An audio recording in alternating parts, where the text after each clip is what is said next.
Good morning from Indie Agency News headquarters. Thank you for joining us. Thank you for your support of Indie Agency News. Our brief is very simple: building the global home for independent agencies. Our mission: serving independent agencies and the brilliant people behind them. I am Doug Zanger, editor-in-chief, founder, clearly coffee drinker here. So I'm based outside of Portland. How indie is that? But yeah, the coffee thing here, it's Dutch Bros. It's a little bit of a thing here in the Pacific Northwest that we love here. So you know, we just love it. We love it. And if you have a Dutch Bros near you, Texas, I think there's some, Arizona, and they're growing across the country. Why am I making this a Dutch Bros thing? I think I'll shut up now and get to the task at hand. As background, I was an editor at Adweek. I was an editor at The Drum. Fantastic time there. And one of the things that I dipped into from time to time were op-eds, especially at The Drum. It was all about getting that thinking out there. Now, how does it work here at Indie Agency News? Well, very simply, you have choices. You have choices here. You can go the traditional route and you can pitch us an op-ed. So when you go to indieagency.news, you will see a little pitch thingy thing on the homepage, and you can go right there and pitch it. But what happens sometimes is we will see a pitch, we will see an idea, we will see a concept that we really like, and we will offer up the option for people to do it live. And indie thinking is about bringing the op-ed to life. And we've done one so far. So Mr. Trowbridge from Sailor in Los Angeles did it recently. And we're going to keep it in LA. A bunch of chatty people in LA, clearly. I'm kidding.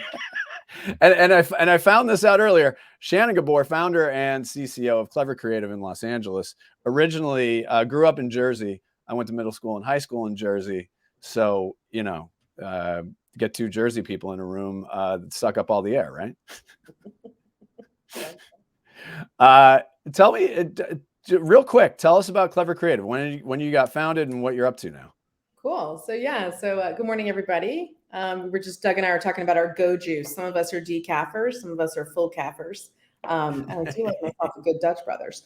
So I was born and raised on the East Coast, got over here via college, and then cut my creative teeth in the agency space, got a opportunity to work in-house on the other side of the creative coin, I like to say, and found myself as an in-house designer at Mattel. Wow. Cool things happening in that cultural zeitgeist moment. Right. Got to work in Barbie licensing and packaging design, and that was a trip. But in '05, I just had this impetus to I always say I leapt, and then I found my wings on the way down. And I was in my late 20s, probably the time when you probably should be foolish and reckless. Um, and I just thought, I wasn't seeing a lot of brand agencies and creative indie spirited shops run by women. And that really became the starting point for me to realize that I love being around creatives of all types, genders, all the things. But leadership from this lens felt like something that I was curious about kind of taking on. So we've been around since 2005. We are independently run and operated, women led and owned. We're here in Los Angeles, as Doug mentioned. Our clients range across multiple verticals, and we really just feel like the power of brand, when you put it in front of everything else, it truly can be that efficient compass, that beacon, that place you go to help tell your stories, to identify your whys, to help businesses shape and pivot. So we've been spending a lot of time at Clever for the past 19 years, building brands, helping shape or shift, launch, Mm-hmm. working all the way across. Entertainment was our earlier roots. We can get into that. Sure. But then eventually migrated over and have worked across kind of a sea of industries, all in the spirit of brand. Right. No, I love that. I love that. Uh, as mentioned, this is the op-ed come to life. So what we ask our guests to do, we put a little pressure on you. We ask you to, so in the same way that you would write something, we ask our guests to do a monologue. So the same thing that you might read on the page, we ask them to do live right now. So Shannon, why don't you go ahead and dip into this? And our theme today is the power of patience. Yeah, thank you, Doug. Yeah, it's an exciting forum. I like the way this is structured. Um, it's kind of neat, and also to be able to do it within the context of a community that I find myself in, really proud of. An indie agency community, like every person listening, or maybe others who not are part of an indie agency but are curious about us. The power of patience. So I wanted to take a moment and talk about that and start to kind of unpack it a little bit, because I will admit I wasn't born patient. I am a total Aries. I like things now. I have vision for what happens now, and I want to see things moving at a pace that sometimes is unrealistic. But I think over the, probably more so, Doug and the rest of the community, over the past probably 5 years and counting, I started to realize that if we can take a moment and talk about this kind of, it's not counterintuitive. I don't think in the world of advertising and creative agencies that the power of patience is something we really look at. I think it's sometimes we're in a business, as Doug had said, I've been doing this for about 2 decades now. And like many of you, I've seen it all, the highs, the lows, the successes, the challenges. And there's no denying that the branding and agency industry that we live in is definitely a pressure cooker. There's a constant demand for us as creatives to innovate, provide results, look at metrics and KPIs and all the things that our branded clients and our clientele is looking for. So it's super easy, if you think about it, to get really caught up, right, in this fast-paced, always-on environment. That's kind of what defines our industry. But over the years, I think I've really taken a beat to think, well, what if patience isn't a virtue? It's actually an undervalued asset that we can start to transform the way that we activate our agencies, the way that we operate our agencies, and in general, just how the dynamic of the people in our walls start to thrive. So I've learned for myself and through leading Clever Creative that patience really can be the key to helping unlocking your agency's true potential. It's not about waiting, because I think patience sometimes can be seen as something that's negative, right? That you're holding out, you're not moving, you're not building momentum. But if you think about the definition of patience, it's actually the capacity to accept or tolerate delay or trouble or suffering without getting upset. So that's kind of an interesting by Webster's definition. And so I started to think about that in the past few years and really started to embrace that patience isn't about just waiting. It's about how you act while you're waiting, and letting patience be kind of a guiding force or a catalyst to help you shift from a very reactive mindset to a very proactive one. So in this discussion, you might be asking, well, why does it matter, right? If patience, in the way that I see it, isn't just a virtue, it's a catalyst for better decision making and kind of a breeding ground for creativity. It's about us all kind of taking a beat to resist the rush, to not react, but to maybe take a moment to breathe before we start to respond. And I think there's lots of descriptions of where that might happen in our everyday, whether it's reacting to something that might have been said on a creative call about a concept or a campaign concept or direction, whether it's a client not being able to make a decisive decision about being able to activate a scope or an agreement in Q4 or Q3 because they're paralyzed and not mobilized. All these moments really start to kind of go beyond the external pressures. And I think what I've started to realize that when I can truly sit in a space and a place where I receive patience and I'm not afraid of being patient, it actually can really help me go beyond that external pressure. And it starts to help me recognize that there's a time for nurturing your team's growth. And sometimes you can get lost in that meeting deadlines, client demands.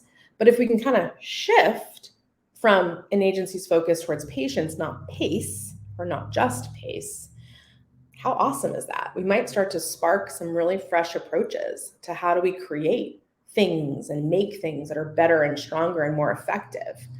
So in the whirlwind of an agency, picture this, a tempting new client asks you, to jump into something, and patience steps in as a filter that you can actually start to use. And it prompts you to think, Does this align with our agency's vision? Is this a client that we actually would want to work with? Is the way that they're approaching this valuable brand work how we would approach it? Rather than like rushing, right? We rush, rush, rush. And we want to make sure that we're rushing into something. But patience, kind of, if you think about it, it really starts to encourage a thoughtful assessment. It allows us to really think about if a project would resonate with our vision, or it engages with the purpose, or is this a strong client bond that we want to put a lot of energy into? And if it doesn't align, then if you look to it, patience can actually be that thing that gives you the strength to decline it gracefully. So I like to say that patience isn't about slowing down, it's about recognizing when to seize the perfect fit opportunities with confidence. I kind of think it's like your flashlight in the chaos. It kind of shines in a light on those decisions that truly reflect like who you are as a firm and as a shop, and your own identity as an agency. So I guess in short, I see patience as not a weakness, it's a superpower, and it can help you transform your agency from the inside and out. I think it can also help to build and become a more proactive, stronger team. I think you can create a more of an allegiance towards your company's vision. And I think at the end of the day, if you think about it, patients could actually have a pretty powerful impact in how you sustain growth. You look at your reputation, innovation, maybe better talent retention when you're hesitant, thinking, I'm going to wait for the best candidate. I'm going to think that I'm not going to react so fast to fill this slot quickly. What if I took an extra couple days or a week? Could something that is a better fit for us come in front of us?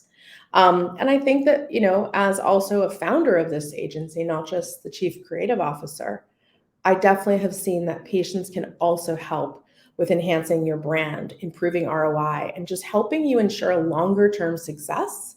So it's not a short game moment, it's a long game thought and philosophy. I love this. There's a lot to unpack here. All right, so let's start with the Aries thing. What's your birthday? March 23rd. Oh, April 15th. Okay, there you go. But there's something to that. There is that is a thing. That is a thing. I want to start with the filter part.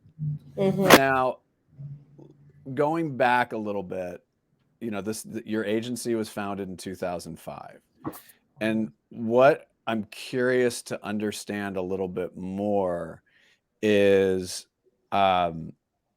how you built this idea of starting to filter, and because that's a muscle too, right? Because what we're talking about here are not necessarily simply behaviors or processes or systems. These are muscles that you're building. So over time, looking at this, in addition to patience as a filter, talk a little bit about how that evolved, but also what are some other things that you learned that that really created built-in filters to ensure that you were doing the right work? Because the reality is, you're right. And where I'm going with this, the reason I'm asking this is because there are new agencies popping up all the time. And there is this push to just go, go, go, go, go. So talk a little bit about how that filter was built and what other filters you've grown over the years. Yeah, I think I would probably say, Doug, that a lot of those filters were built from kind of having to adopt confidence in myself. Creatives are not typically looked upon as the best business owners. No. I disagree with it. I like to prove that reality wrong, or that idea wrong. But I think when I first started Clever, I founded it, bootstrapped it really, and still has been kind of 100% independent. So it took me a while as a founder to adopt being patient in the beginning, because you obviously are looking at others building things and you might want to build at that same tenacity and that same speed. But I also started to have to be very thoughtful about sustaining growth because it was coming out of my own pockets. And so one of the filters immediately was probably a form of patience, in that I was looking at other agencies who were growing faster, hiring more, winning more, comparing myself and being hypercritical. I started to realize I had to kind of just sit in that space of who is Shannon and who is Clever and who are we becoming and why does it matter? And some of those kind of moments probably acted as natural filters, and we start to how to build our culture and build our own mission, vision, values through how we behaved. And I think that patience has really become something synonymous with clever in terms of our clientele. They've even recently, one of our largest clients had said, we really value how your agency puts boundaries out there, inspiring us to look at ourselves to establish some boundaries because we don't stop. And sometimes when we don't stop, we don't make the best decisions for the brand or the business. Right. So it's kind of interesting when even some of your own filters that become, I think, behaviors that shape who you are as an agency, ultimately, it's amazing when that starts to impact the clients who work with you. So I think some of even that patience has become a boundary, which may have like shaped into that, which may have also started to allow our clients to start to see like, hey, Clever does it this way. And they also Right. have a really good sense of who they are. So yeah. Well, and that's very interesting because part of patience, I would argue, would be confidence too. Because if you are working at, and it's not really a pace, again, you can move at a quick pace, still retain a level of patience within that framework. But my guess is it gives the agency confidence, but it also builds more confidence with clients too, because they don't know what they're looking for. They just don't a lot of times. And that's part of the reason that a brand hires an agency is we are hiring your expertise. And then you throw in the way you work, the way you operate, all of these other pieces. And it seems like the self-fulfilling prophecy of building confidence. I think so too. And I also think that what patience does is it allows our own team members to realize that not every client has gone through this brand journey, right? So this is kind of a bit more brass tacks, but sometimes a client is not necessarily familiar with the cadence of immersion and discovery and landscape and comping the industry and understanding foundational building. And they just want to get to the logo design. They're like, where's my new logo? And we're like, whoa, whoa, whoa, whoa. Like, we need you to be on this journey of patience, right? If there is a practice in which this gets built, we can absolutely ramp up pace if we have to build, obviously based on a business need. But I think that's also quite interesting too, as we're kind of talking about this more broadly, not so literally, right? I think that there's an impact in being able to, as an agency team, have patience with your clients, even in the process, because you're teaching them sometimes. Not every client comes in with that same education of how to shape and build a long-lasting brand. So there even is patience, I think, in the staff of Clever, that they have to understand that there's moments where clients might need them to take 10 steps back, and they might have to articulate something that feels, I don't want to say like elementary, but kind of foundational to the process. Right. I want to go back to what we were talking. So obviously the short-termism thing is a thing. As mentioned, you started the agency in 2005, and we're starting to see some, let's say, shifting in the agency world, and especially maybe at bigger shops, maybe at bigger companies. The specter of a lot of things macro that we're looking at could, in point of fact, eliminate some positions at, let's just say, bigger agencies. I'm just going to use a nice big basket term for this. But similar to 2008, 2009, when you started seeing a lot of new agencies pop up, which I will argue clearly, just because of what we do here, we like to see that. We like to see that. So where I want to put you in like serious advice mode. And again, you've touched on a lot of things that have happened from 2005 to now. What are maybe 3 pieces of advice that you would give either a new agency that's just jumping off now, or maybe people are thinking about it? Maybe they're thinking, and then there's that other side where it becomes almost a necessity if a position is eliminated, for example, but there's an opportunity to create an agency. And we'll see how that all plays out the rest of this year in 2024. But what are maybe 3 pieces of advice that you would look at and just say, these are the 3 things you need to think about? Yeah, that's great. I would say know who you are is probably the first and foremost. And just identify, like, why are you doing this? Like, what are you going to bring out there into this space that might look a little different? And just identify, yeah, who are you and what do you believe in and what are all the things? And I think it can get overly constructed where you're like, what's our mission, what's our vision, what's our values? But it can even be something scratched on a piece of paper that just speaks to you. I'm like, what was the impetus and the why that you're doing this? And then I would say the other is really be open to change. Like, what you start on year 1 to 5 might look different on year 15 if you get that far. And don't be so unadaptable. Like, be open to change. Maybe your model looked different. Maybe your services and capabilities were hyper focused in a certain area, but it's shifted because of an interest or a passion.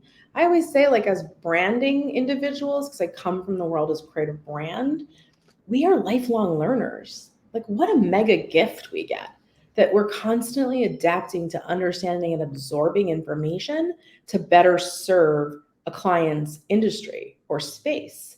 So we have to get kind of in it, nitty gritty, to really understand how to then position and help them win. So I think being able to change is important. And then, like, fail a lot, like fall, and don't be alone, and find a cohort of individuals, whether it's an ad hoc advisory group of people who you've just worked with, who are just willing to give you time and space to talk through challenges, but just really kind of create that sense of wider community, because it does. If you're on the founder seat, it's really lonely. And we've heard that many times, but it's true. It's No, it really is. true. Yeah. So Let me give you the power of the heavy sigh. I have my little crew, and it's just, hey, what's yeah, going on? Heavy sigh. All right, what's going on? yeah, exactly. Exactly. Oh, my goodness, my goodness. Yeah. Um, well, this is great. I think that we've clearly covered a lot of ground, but I do like that we kept it within Mm, within a slightly narrower scope. When people feel as though that they're losing patience, mm, and so the reality is that we're talking about the power of patience, but you, like anybody, will run into days where uh, things might run a little hot. mhm. The Santa Ana winds might be blowing a different way. There you go, nice little Southern California reference for everybody there. How do you navigate that, and how do you manage that? How do you recenter to get into that better space? I use some physical tools myself. Like, I have just a pad of paper, and when I want to say something, because it just feels like the quick thing to say, I'll write it down and read it and just step up and step away for 5 to 10 seconds and just say, like, is that really what I'm about to do? I also feel like sometimes we can be very reactionary because we have lots of things moving at fast pace towards us. I think the tool, someone told me once, like, write the email but don't hit send. I think that's still a really good tactic. Right. Like, write the response to the thing that just deflated your sale. Like, they just popped your balloon, like, big time.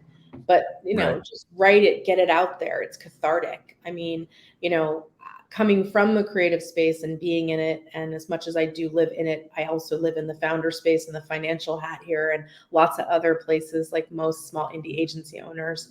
You just have to frame things. So I think part of it is just like the pregnant pause of just like, let me just take a beat. Let me jot it down. Let me write it. Let me pretend to say this in an email, but don't hit send. And also, I think the simple tool of just give it 24 hours, like, sleep on it. It Right. sounds so old adage, like my mom would say that to me. Oh, Sleep yeah. on it, but it's kind of true, because you wake up in the morning and the world moved beyond that moment. And you might have seen something different while you're driving home or reflecting on that thing that you wanted to be so reactive about Right. or so responsive about. And then you stop and see something and it frames it for you in a way. And then you wake up the Right. next morning and you're like, God, I'm so glad I didn't do that. I would have totally regretted that. Yeah, it's interesting. I start with when something hellacious comes up, and I'm 54, so been around for a minute. What I've noticed recently is something, and let's just say objectively not great, pops up. I've noticed, and this has been happening in the past year, Yeah. but it's happened before. I legit start with this. I go, eh. I start with an eh, and then I pause instead of jumping to the have to fix it bit. It's let's a little Larry David thing. So Exactly. I start with a little Larry David, and then I move into a good place. But most of the time it works. Most Yeah. of the time it works. Yeah. And I think it's okay to ask others. Yeah. Like there's many times where I'm like, can you pop in? Like this is what I was about to say. And I counsel all the time. I have like this kind of creative counsel of Right. raising minds here that I could genuinely say, is this how you'd phrase this? There's Right. nothing wrong with asking for help too. I think that's also I'm still sometimes awful at that. Oh yeah, God. Do you lone wolf? I mean, as an Aries, and so another show for another time. Do you sometimes catch yourself lone wolfing it? totally. Yeah. All right. Totally guilty as charged. But Ah, I also started realizing that like just the word community, it's how I live my life, it's how I yeah. raise my kids, it's how I've just adopted my agency's philosophy and our clients' philosophy. It's just we're better when we're not one. We're just better Yeah. when we're not Yeah. one. And so if I can start to sink that in, then I go out of the lone wolf and I get into let me phone a friend, Right. kind of, and I shift there pretty quickly Right. sometimes. Right. No, I got it. I love it. All right. Where are we going to go eat when I come down to LA? Oh, okay. Let's see. I'd like to Well, we take you. both have kids, so we're used to eating mac and cheese over the sink. So Yeah, I'm that's gonna take being you some good psychologist. barbecue in my neighborhood. Some good soul food or barbecue is where we're going. Yeah. Yeah, Yeah. yeah. Yeah. Okay, maybe Phillips, maybe Woody's. I'll let you know. I'll let you know. Yeah. Yeah. No, I will say though, Yeah. I was about to say no cheesesteaks, but I stand corrected. One of the best, if not the best cheesesteak is an El Segundo. Oh, because I just heard of a new place called Booze down Yep. in Koreatown. Oh, what is it at Big Mike's? It is.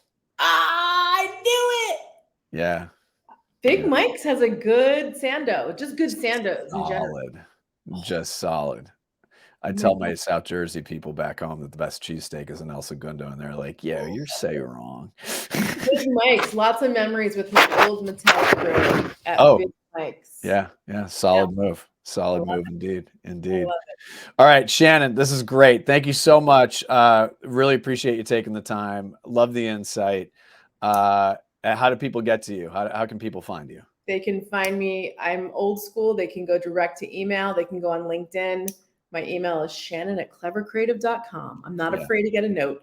Got it. But yeah, they can check out our link. My LinkedIn profile is Shannon Gabor, and our website is clevercreative.com. All right. Love it. Love it. Thanks, Doug. And a reminder to everybody out there, if you have an op-ed, you start with the pitch and then we take it from there. On behalf of everybody here at Indie Agency News, all two of us, we thank you very much and we'll see you next time.